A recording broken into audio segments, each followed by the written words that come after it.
Hello and welcome back to Unprecedential. I'm your host, Adam White of the American Enterprise Institute. If you've listened to this podcast before, you know that the main point of this entire discussion series is to focus on American constitutionalism beyond the four walls of the Supreme Court, thinking about all of our constitutional institutions, not just judges and precedents, but not always. Today we're looking squarely at the court and the judicial system and Supreme Court litigation through the eyes of one of today's leading appellate advocates. Deepak Gupta is the founding partner of Gupta Wessler, one of Washington's leading firms specializing in Supreme Court and appellate litigation. And more specifically, Deepak and his colleagues emphasize consumer rights, workers' rights, class actions, and other constitutional issues. He's argued 4 Supreme Court cases and many other cases. He's filed countless legal briefs in other Supreme Court and appellate cases. When he's not litigating, he's advocating in the court of public opinion through his writing and his media appearances, and he's a lecturer at Harvard Law School. Before entering private practice, Deepak was an attorney at Public Citizen, the ACLU, and Americans United for the Separation of Church and State. He also served in the Justice Department Civil Rights Division, but his most recent government service was in the Consumer Financial Protection Bureau, where he served as senior counsel for litigation and senior counsel of enforcement strategy. He was part of the CFPB's founding under Elizabeth Warren, who hired him as the CFPB's first appellate lawyer. We'll talk a little bit more about that in a while, but first, Deepak, welcome. Thanks for having me. And as always, we're joined by my AEI colleague, Tal Fortgang. Tal, welcome back. Thank you, Adam. It's great to be here, and congratulations to you. As of about a half hour before this recording, our first episode went live. So to anyone who's hearing this, be sure to check out older episodes. At Unprecedential is our Twitter handle. That's Unprecedential Podcast at Unprecedential. Though I really did like what we had before, which was at least _dangerous. But for the sake of not confusing our listeners and followers, we switched it to at Unprecedential. At any rate, we're live, we're podcasting, we're tweeting, and we're off and running. Deepak, you were present for the founding of the CFPB. Now you're present for the founding of this podcast. You just are in a founding. Hard to tell which is more exciting. All right. So we'll get back to the CFPB in a little bit, but let's first talk about your legal practice. Now, just so the audience knows, Deepak and I met years ago around the time that he founded his practice. He had just left the CFPB, and he had embarked on a project of building an elite and innovative Supreme Court practice. And it's now grown to, I don't know what your current head count is, but we're 8 lawyers. We're about to add a couple more. We're expanding. We're opening a California office next month. So, yeah. Wow. Exciting. Well, so tell us how you got started with this and what your firm's practice is like. Yeah. So, I had been thinking about the possibility of a practice like this when I was at Public Citizen. I'd been thinking about it for years, and it probably took me, years, maybe a decade to work up the courage to actually try to do it. And, what I saw was that there is a really big advocacy imbalance.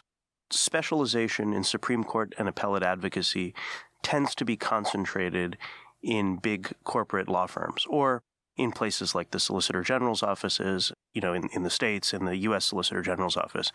But that produced an advocacy imbalance because when you have the little guy on the other side of the V, whether it's a consumer or a worker or even plaintiffs in class actions, there weren't specialized Supreme Court and appellate practitioners to represent them. And I think, that was affecting the outcomes in cases. It was affecting the way the Supreme Court perceived issues, the way it selected cases. So it seemed to me that there ought to be a way to address that imbalance, and also that it seemed to me that there was a business model there that would work in private practice, that it would be possible to do it without exclusively relying on philanthropic funding. Listeners might not know this, but there's been a revolution in Supreme Court litigation over, what would you say, maybe the past 25 to 30 years? It started in the 1980s, picked up steam in the 1990s, where it started with people leaving the U.S. Solicitor General's office and decamping for some big Washington law firms. Right, people like Rex Lee, I suppose. Yeah, so in the middle 80s, you have people from the Reagan Justice Department going to the big D.C. firms and really professionalizing Supreme Court litigation so that more and more cases were being brought not by whatever lawyer happened to be litigating them in, the state of Iowa or wherever the case came from, but cases as they came to the Supreme Court, they would take on Washington counsel full of Solicitor General's office veterans or other appellate veterans and really changed it. There are great studies of this by Richard Lazarus, I suppose, of Harvard and elsewhere. So you come into this and you're going to create a new law firm.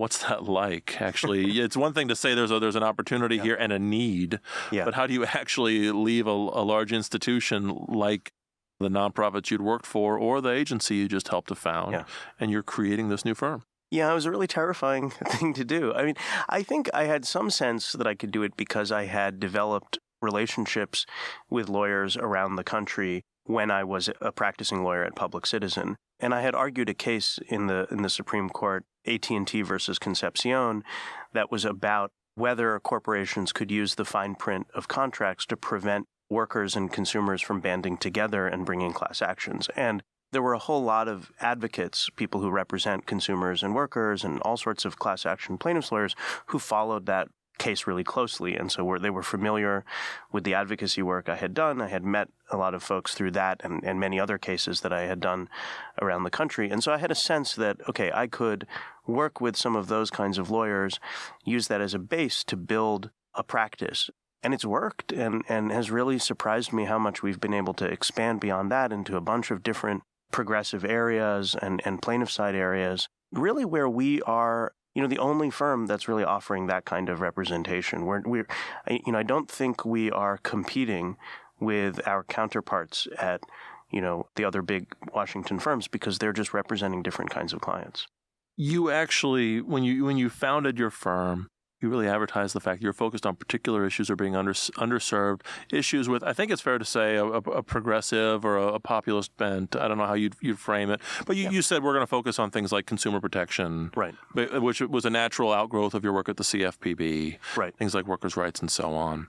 I'm just curious, what was it like to found a firm that's going to be representing clients, paid clients, and public interest clients, but saying from the start we have an ideological, maybe I'm overstating it, but an ideological orientation. I mean, let's call a spade here. Politically, there's a lot that you and I disagree on. Welcome to the American Enterprise Institute. And there have been firms on the right that had this bent. Paul Clement famously co-chaired a firm called the Bancroft Group. He's now at Kirkland & Ellis. The fact that he came out of the Bush administration and was active on issues like the gay marriage debates, or I can't remember if he was involved in the Second Amendment or not, but they definitely took on. Was he? He does a lot of gun work, and we actually have opposed each other on those issues. Yeah. So this has been done before, to have a firm that has a political orientation to it, but it does complicate things. Yeah. Well, it's interesting. I mean, I don't think my goal was to self-consciously brand the firm as having any kind of political orientation, and in fact, having worked at Public Citizen, what I saw sometimes is that people were a little skittish in high-profile cases about working with advocacy groups that were self-consciously advocacy groups, and were worried about how the courts would perceive that. Yeah. And it's interesting, you can take the same band of lawyers and call yourself a law firm and have a more conventional law firm type name, and then you're not perceived that way, even though you might be thinking in the same way and doing similar kinds of advocacy. And so I actually thought, it occurred to me when those kinds of things would happen that actually having just something that looks like a conventional law firm is more flexible. It's not driven by a stated mission that a board of directors is monitoring. Right. Instead, you can be whatever lawyer you need to be for the client and for the case. And I really enjoy that. It's freeing as a lawyer. And so I'd say we didn't set out to have some sort of rigid ideological mission, and nor do I think Paul Clement and his colleagues set out to do that at Bancroft either. Now, of course, they are conservatives, and they tended to be associated with conservative causes, but I don't think he is or I am a rigid ideologue. And in fact, one of the first projects that I worked on in the Supreme Court after starting the new firm was a case in which I worked with Paul Clement. We were on the same side, and we represented the plaintiffs in American Express versus Italian Colors, a case about arbitration in the antitrust context. Yeah. Anyway, back, it's funny, I mentioned these other firms. When you and I first met, I was litigating at a firm called Boyd & Grain Associates. Same thing, former White House counsel in the the first Bush administration. We met because my firm had just sued the CFPB's over the CFPB's very existence. Right. And nobody was going to confuse us with Elizabeth Warren voters, say. Boyd and I and others were conservative. But not everything we did was ideological. We were working lawyers, and we were taking interesting cases for clients. Exactly. But being at a small firm, this is my next question, being at a small firm then does sort of free you to also take on public interest causes that might be more challenging at a big firm where you have lots of different partners and lots of bureaucracy. You sort of have the freedom to choose not just the paid clients you're going to work for, but also the other ways that you want to sort of invest your time and skills in a way that's sort of been part of the ethic of lawyering from the very beginning, to dedicate yourself to the public interest and causes beyond just your paid clients. Yeah, absolutely. And here's the secret for those who haven't gotten the chance to practice in a small group of people that are like-minded. It's just more fun. I mean, it's more fun. It's collegial. It's collaborative. You're working together. As you say, there isn't the kind of hierarchy. There's not the kind of extreme business pressure to do only the thing that's, most profitable. And I think it harkens back to a different era of practicing law, which was more civilized and more in the spirit of what the profession should be about, which is not just a business that's, selling a service, but is, kind of is a noble profession and is helping hopefully shape the law in ways that help people and make the world a better place.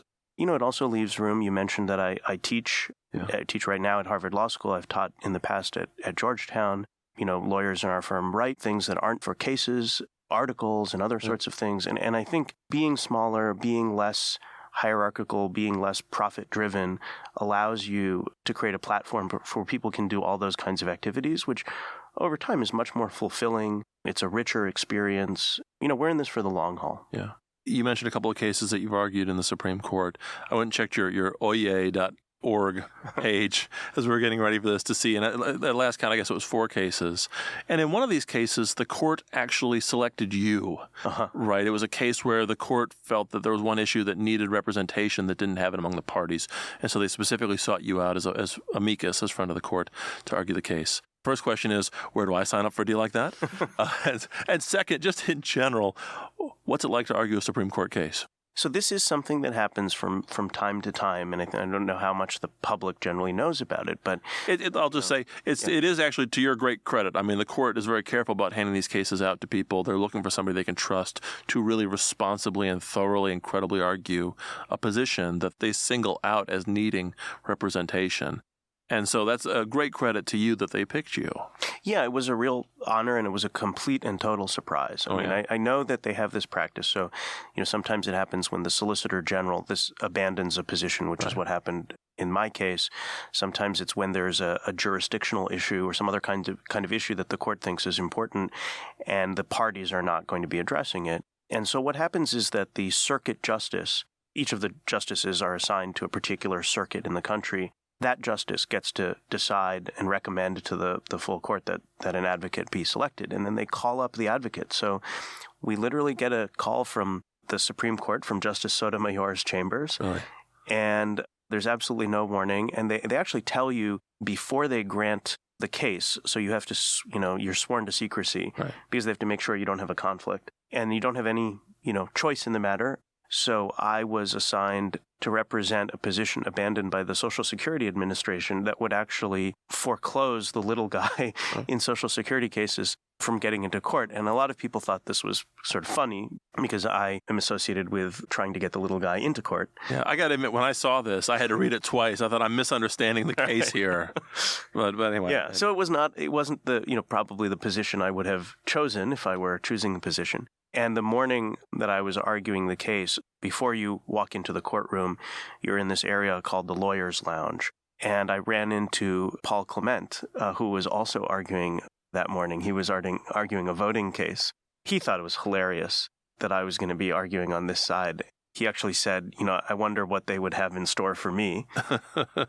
And I said this to a colleague. I said, maybe they'll have you defend the constitutionality of the CFPB. Yeah, that's good. And then, lo and behold, that's what he's doing. Well, we'll talk about that case in a second. Yeah, but you asked, what's it like to argue a case in the court? And it's hard to put this all into words, but it's a really thrilling experience. I mean, I think, it's something a lot of litigators and lawyers dream about doing. And there's no question. I mean, on some level, it's like any other oral argument. You're preparing for it. There's a lot of rigor, but it is completely different. I mean, these are people who, they're not bound by anything other than, their own sense of what's right and what is faithful to the precedents and the legal materials.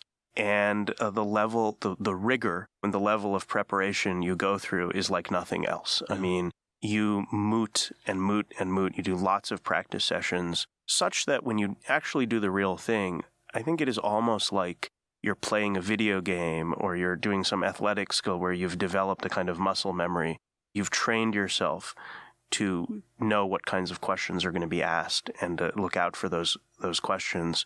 And it all goes by really, really quickly. I mean, it's half an hour per side, but it's like you're hit by a truck. And for me, every time, and I feel this in lower courts as well, I'm nervous right beforehand, and there's a lot of anxiety, and that produces a lot of adrenaline, which is great. And then the minute you start doing it, it's actually a tremendous amount of fun. Yeah. So the lead up to it is, sometimes I'm like, why do I do this to myself? Why do I put myself through this anxiety? But then the minute you start doing it, you forget about all of that. I think it's like the same kind of biological effect that happens for pregnant women where they immediately forget all the pain. Yeah. And then you're just ready to do it again. So it's a real thrill. And I think this last time where I was arguing as an appointed amicus was maybe the most fun. And it might have been because I didn't have a client.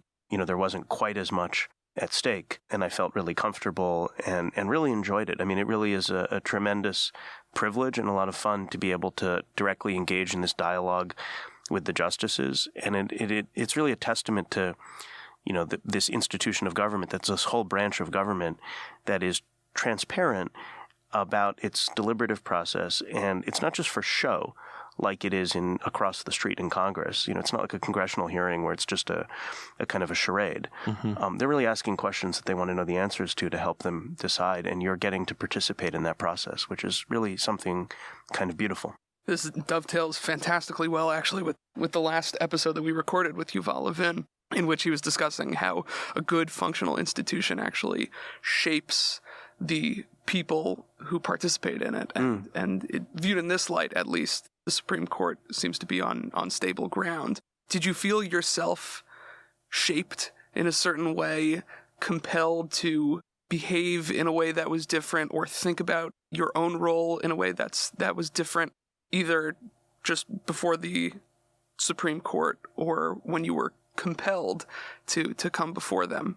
Yeah, you mean in this last appearance? Mm-hmm. Yeah, it is interesting, and I thought a lot about what my role is, because in a sense, either you don't have a client or your client is the Supreme Court itself. They've asked you to do this because they want you to aid their process, and that's not a small responsibility. On the other hand, how do you decide what position you take? Normally, you're balancing the objectives of the client with a certain level of zealousness, and you want to calibrate that just the right way.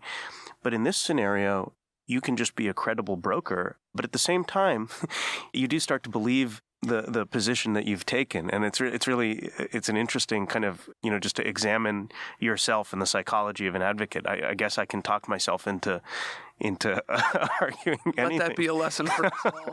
Which is dangerous. But yeah, no, I do think, I take the, obviously, I do have a lot of criticisms of the court and its decisions, and being an officer of the court and a participant in the court shouldn't preclude us from being critical of the court. But, at a time when a lot of our institutions of government all of the institutions of our society are under tremendous stress, where it really seems like our democracy is sort of in peril, I do think, at least in sort of observing some of these institutional traditions and modeling what deliberation looks like, the court stands up reasonably well. Well, how should the court conduct itself at this moment in time? Like you said, there's, in many ways, it feels unique in terms of the political pressures on the court, the arguments around the court on everything from appointments to the court to the cases it takes and the way it decides cases, all of the tensions within and among the other parts of government. As you said, the Supreme Court is unique in the way it goes about its work, the way they deliberate. They hear cases publicly, they deliberate privately, but then they have to come back and account for their decisions and explain their decisions in a way that other parts of government don't have to. That's all a long wind-up of saying looking at the court today with an eye to the political context that you identified, how should the court go about its work? Well, I think this is a really critical moment in time for the court, and I think the Chief Justice is very, very conscious of that, and so are other members of the court, but I think particularly the Chief. And I think it's such a critical moment for the court because we live in very, very partisan times. And, this isn't the first time in American history where there's been intense partisanship, but it's pretty bad right now. And it's to the point where, I think almost every facet of American life, every institution of American life is really affected by partisanship. People live in their own world of facts. They're consuming different media and they don't even agree on sort of common facts. And all of that is really disturbing. I mean, I really don't know what the future holds for American democracy. And it is a problem for the court. The composition of the court now, and this hasn't been true in earlier decades, is such that the political party of the appointing president maps on directly with the judicial ideology of the justices and their voting patterns in the most highly charged cases. And that is just a problem. It is a big problem for the court. It's a big problem for the perceived legitimacy of the court. And that's really all the court has. If the court is not perceived as doing something different from partisan politics, if the only thing it is doing is translating partisan politics into a different language that is fancier and more removed, and people wear black robes, but they hand down predictable partisan outcomes, then there's really not very much point in having a constitutional court that has that kind of function. It's not really serving the purpose that it's intended for it in our system, and it's going to lose the credibility and legitimacy that it has. And, that should be of concern. And there are progressives who are not going to like this, me saying this, but that it should be concern for anyone who cares about the rule of law. I mean, there's a really active conversation right now among progressives about whether to support, really aggressive attacks on the court through court packing and other means. I think it's a conversation a little bit like what happened in the 1930s around the court in the New Deal.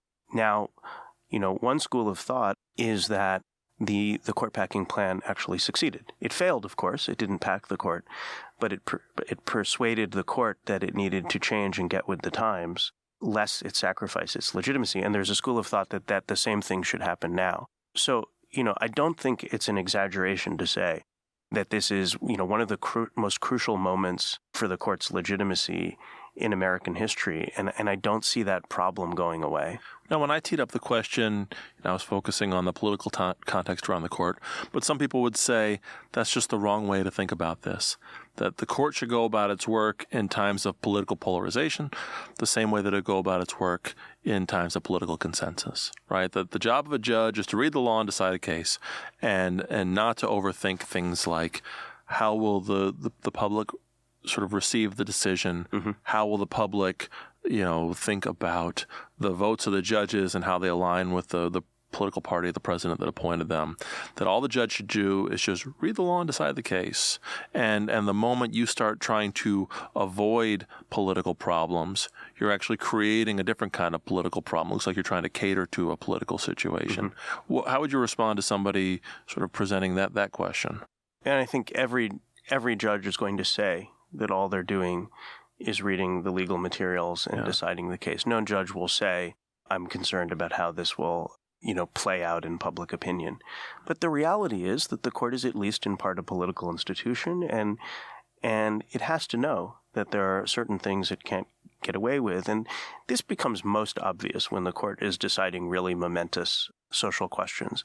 And, I think maybe one thing that emerges from this, I would be hopeful that this would happen, is that there would start to be some consensus among liberals and conservatives, people who care about the rule of law, that maybe the problem is the court being too ambitious about its role in American life. I mean, should the court be deciding the outcome of elections? Should the court be overturning a century's worth of campaign finance law? Should the court be overriding the Voting Rights Act? Should the court be interfering with the mechanics of American democracy, or should the court stay out? Yeah. Should the court stay out of all these questions and instead have a more narrow, circumscribed role that really has to do with, the interpretation of congressional enactments and, where necessary, the interpretation of bedrock constitutional principles, but with a really, really healthy dose of deference to the democratic process. Like that's what I would like to see. I'd like us to return to, John Hart Ely's vision that what the court is for representation reinforcement. The court is supposed to make our democracy more democratic, not get in the way and be a bunch of, philosopher kings who are deciding what's best regardless of what the democratic process has to say about it. No, those sorts of debates are timeless in American constitutional law on both the right and the left. There have been moments where the political left in America has wanted judicial restraint, and there have been moments where they wanted a more energized judiciary. And the transition between those movements is always interesting, right? The transition from the early progressives who wanted judicial restraint, who then had to grapple with things like segregation in the South and said, no, we do need courts to engage this more. And the same happens with the right, and it is happening with the right now, with debates among the conservatives who are more, it's often called judicial engagement, a more libertarian approach. And then you have conservatives who are a bit more restrained. They want the court to be a bit more restrained. So that's timeless. But the problem, I suppose, is that at any given moment in time, we're never working off of a blank slate, right? We're talking about asking the court to be restrained or engaged against the backdrop of statutes that were passed by political parties, right? Precedents that were decided by the court at a different era politically, ideologically, and so on. So it is very hard to make the argument sort of from first principles for restraint or for engagement without inviting all sorts of sort of second-order political effects, right? We're never really acting on a clean slate. I think that's right, but I think that progressives are now starting to realize that Brown v. Board and the court that produced it and the decade that followed was sort of an aberration in American history, and that for the most part, where the court has been aggressive and has interfered with the democratic process, it has been not the friend of progressives. It has been to entrench corporate power, to entrench, powerful, wealthy interests. And I think that school of thought and sort of a return to the thinking of the progressive era. I mean, maybe this has something to do with the fact that we're all calling ourselves progressives rather than liberals now. I think that that's on the ascent. But I also have conversations sometimes with people in the civil rights community, civil rights lawyers, who are very nervous about this. Yeah.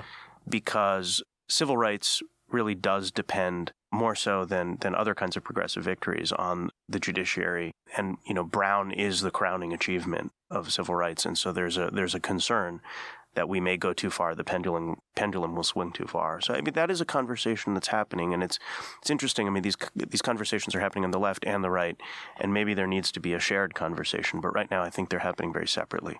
Setting aside anybody currently on the court, do you have an all-time favorite justice?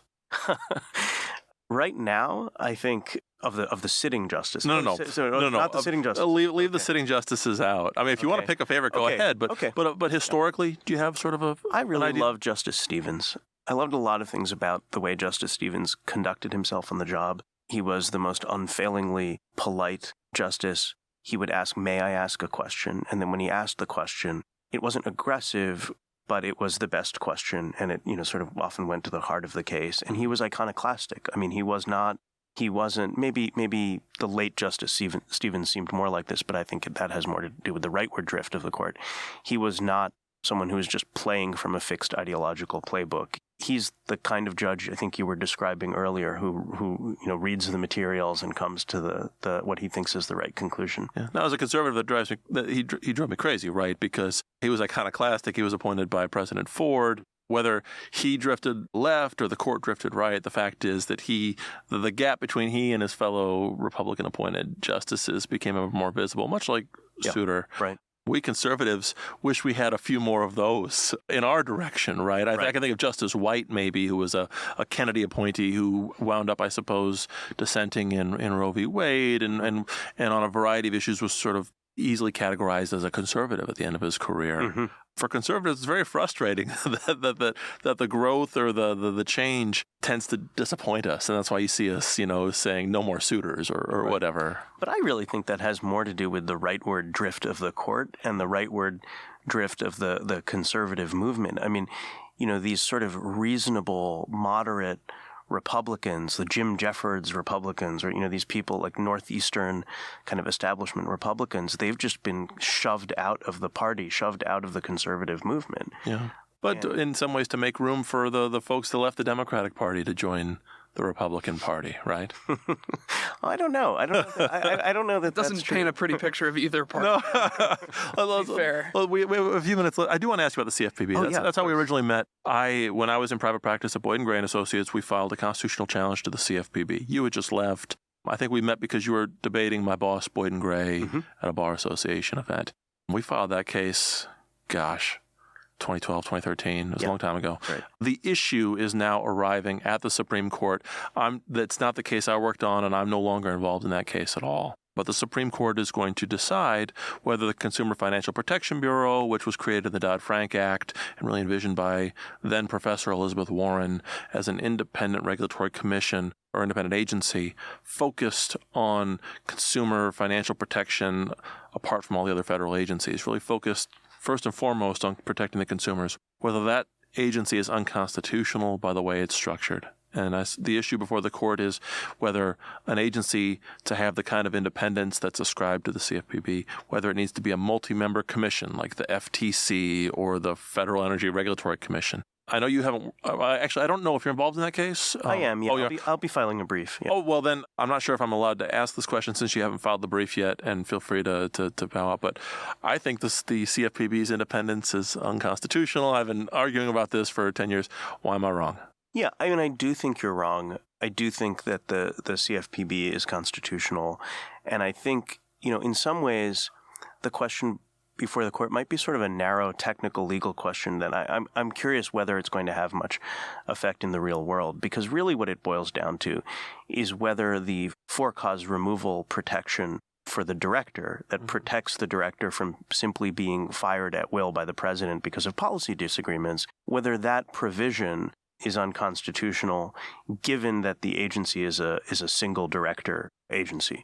And that's, if you think about that, that's actually kind of a pretty narrow question, particularly because when the Supreme Court decides separation of powers questions, it often, what it does is it severs the offending provision. It's not, I don't think very many observers of this case think that a realistic outcome is that the CFPB is going to be put out of business and that all of its regulatory functions are going to be redistributed back to the preceding agencies. That would be a tremendous mess, and I don't think the banking industry wants that.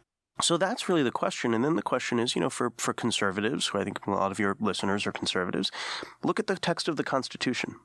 Where does it say that Congress, if it so chooses to create an agency, can't have for-cause protection for the director? And we know that the Supreme Court has held that it's perfectly permissible to have that kind of protection for an agency like the Federal Trade Commission that regulates in the same area and that has, multiple members. That's Supreme Court precedent since 1935.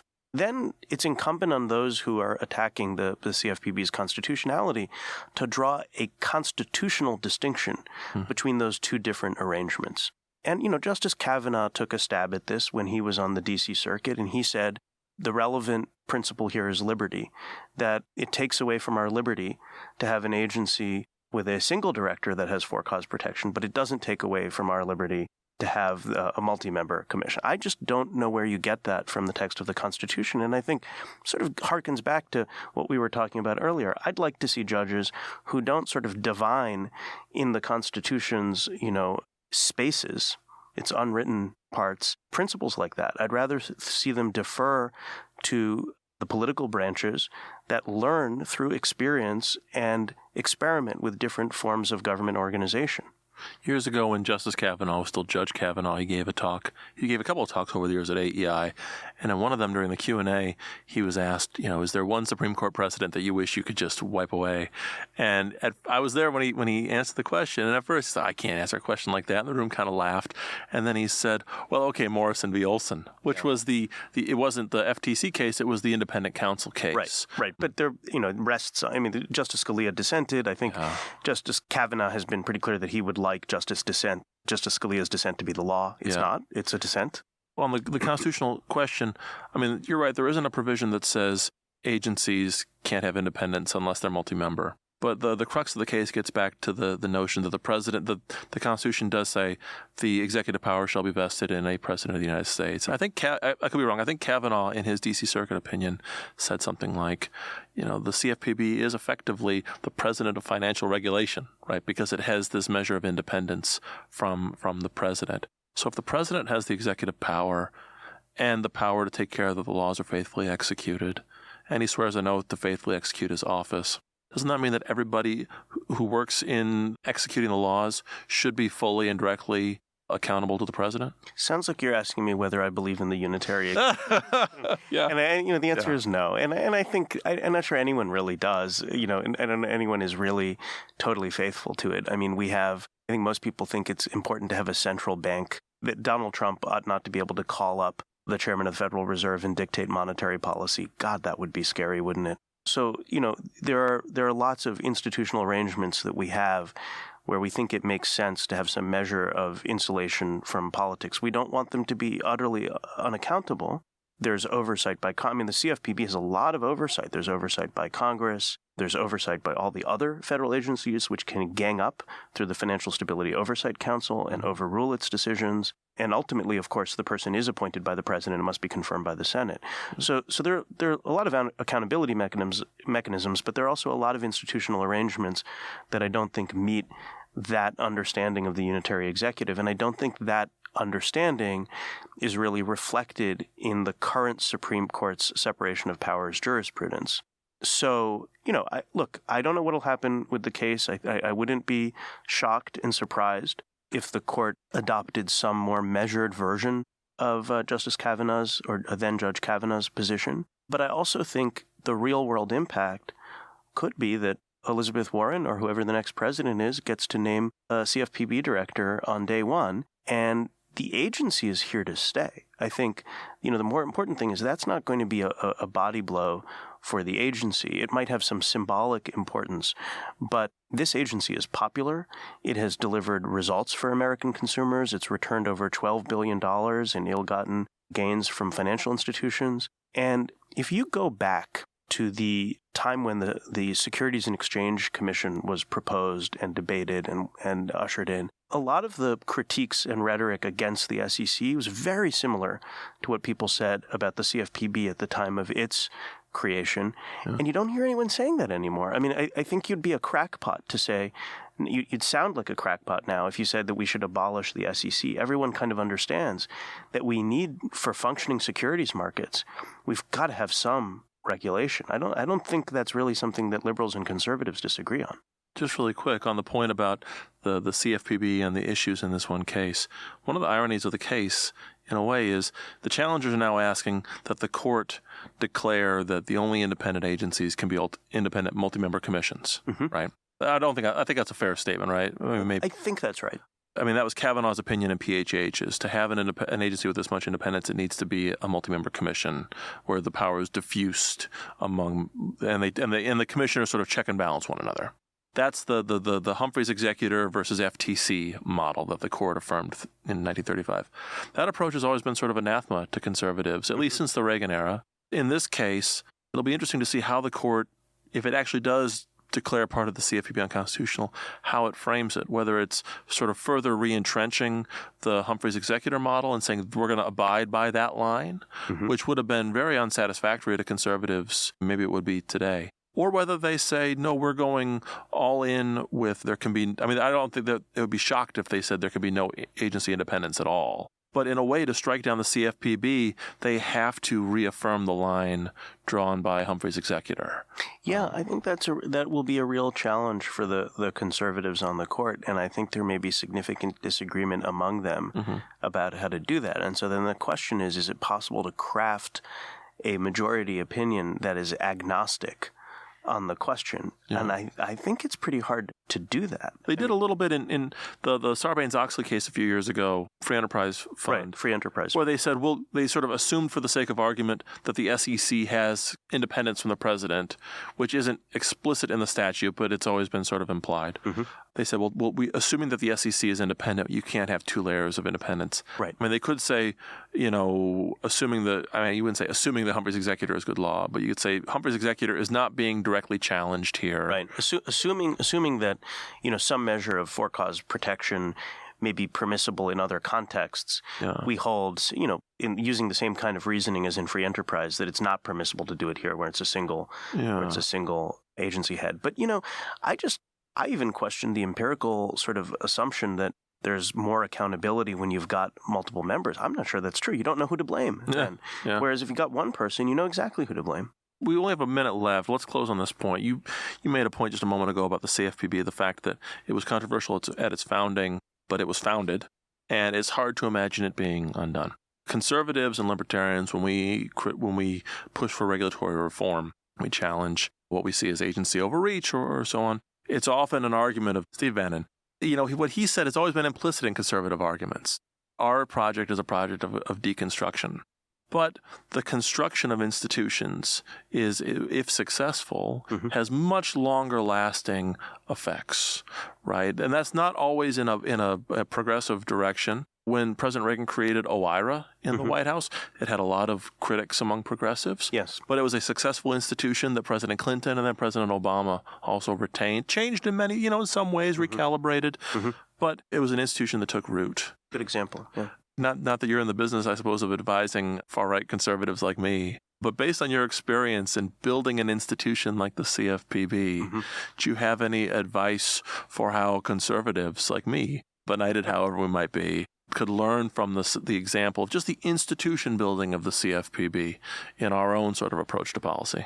Oh, that's so funny. You probably don't get that question a lot, but it's a really fascinating question. But you actually were there. I mean, conservatives love to talk about institutions. You helped to build an institution. Yeah, and that was one of the big attractions of going there, was to see what is it like to create something out of nothing within the federal government. It was not easy, and I have to say, my inner libertarian was sometimes activated. Because you see that some of the things the government does are. We could go 10 minutes long if you want to tell those stories. Are not the most efficient, or they can be wasteful, and we tried to do it right. We tried to learn from things that government agencies had done right, but also things they had done wrong, because we were trying to make something better.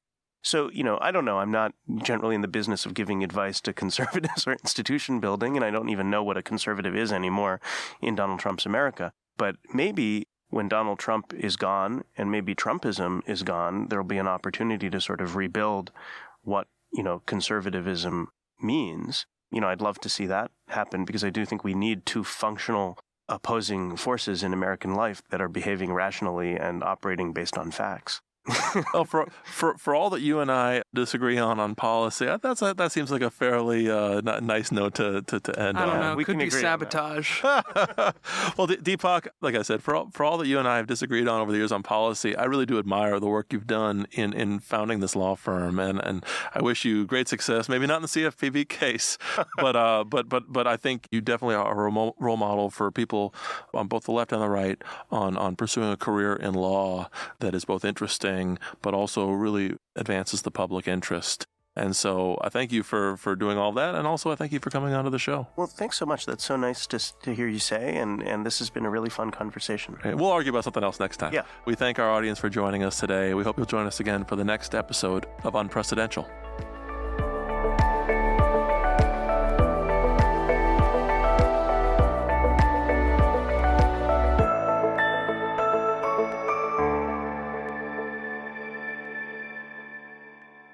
Yeah, Yeah, we'll talk a little bit about the CFPB and so on, but And if I chime in, Yeah. don't be startled. Tall Yeah, is no, sort of I the, may or may not. Is- I reserve the right. he's sort of the voice of the audience. Sure. He sort of will Vox jump in. Populi. Yeah. So and, you sort or of comic relief. And so you like do an introduction and then you sometimes jump in. Adam will just- do the introduction. He's Yeah. gonna say hi to me, and I'm gonna ramble.